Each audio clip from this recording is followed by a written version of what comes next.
In today's world of constant sharing, whether it's on social media or even in personal conversations, how much is too much?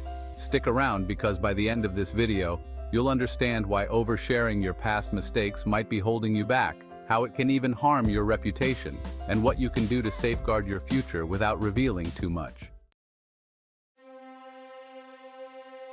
Story time. The Tale of Pandora's Box. Let's start with a classic story that most of us know, no matter where we're from, the Greek myth of Pandora's box.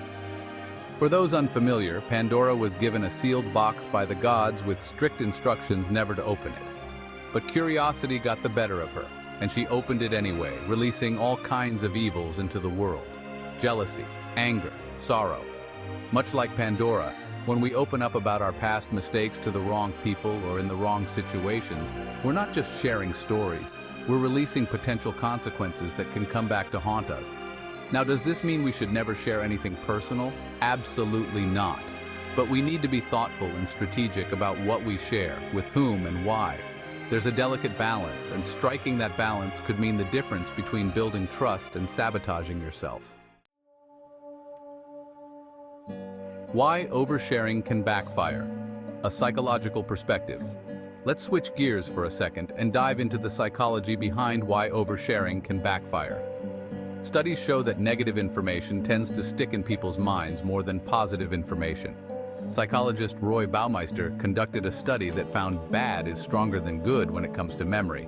So, if you're sharing a past mistake with someone, they might remember that more vividly than any of your positive attributes. Think about it. You've just started a new job, and during lunch with a colleague, you casually mention how you were fired from your last job. Even if it was a learning experience for you, the first impression you've just made might forever be tainted by that one detail. Cultural perspectives. Learning from the past, but keeping it private. This issue of oversharing is not new and certainly not limited to any one culture. Across the globe, we find different cultural views on how much of the past should be revealed. Take, for example, the ancient Japanese philosophy of Hanzai, which roughly translates to self-reflection or the act of acknowledging one's mistakes.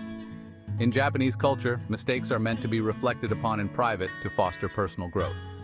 Unlike in some Western cultures where people are encouraged to publicly confront their mistakes, the Japanese see value in introspection, learning privately, and moving forward without revealing too much. Similarly, in some African cultures, storytelling is a communal act, but there's always an understanding that certain stories, especially those involving personal failings, are kept within trusted circles. There's wisdom in that as it helps protect not just the individual but the integrity of the community as a whole. So while it's tempting to bear all for the sake of authenticity, these cultures teach us the importance of discretion.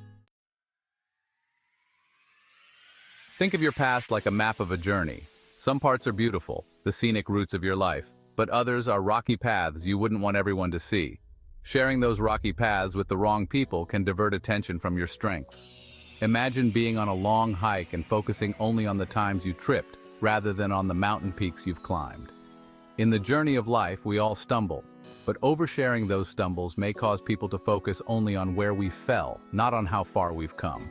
Even some of the greatest minds in history have warned against revealing too much. Take Winston Churchill, for instance, who said, "A lie gets halfway around the world before the truth has a chance to get its pants on." Now, this isn't just about lies. It's also about how easily a past mistake can be misinterpreted or exaggerated. Once it's out there, it's no longer in your control. On a more modern note, Brené Brown, a popular researcher on vulnerability, says, "Vulnerability minus boundaries is not vulnerability, it's oversharing. And oversharing is not a form of connection."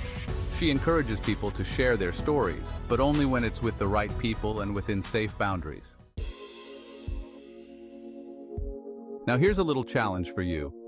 Over the next week, take some time to reflect on your past experiences. Think about the ones you often share with others and ask yourself, what's the intention behind sharing this? Does it help others? Or does it just expose me unnecessarily? Once you've figured that out, practice being more selective in your sharing. The next time you're tempted to reveal a past mistake, ask yourself, is this the right time? And does this person really need to know? I want you to take a moment and think about a time when you've shared something about your past and regretted it later. How did it make you feel? Did it affect how people saw you? Share your experience in the comments below. I'd love to hear how you've dealt with oversharing and what you've learned from it. And if you're new here, hit that subscribe button so you don't miss out on future videos that'll help you grow, reflect, and live your best life without the need to overshare your past mistakes. Final thoughts. Protecting your future by controlling your narrative. Your past is your story, and while it has undoubtedly shaped who you are today, it doesn't need to be public knowledge. Remember that oversharing can backfire. It can damage your reputation, shift people's perception of you, and create unnecessary complications. The key is to balance vulnerability with discretion. Your past mistakes don't define you, but how you handle them moving forward will. So instead of sharing every misstep, share the lessons you've learned from them, and leave the rest in the past where it belongs.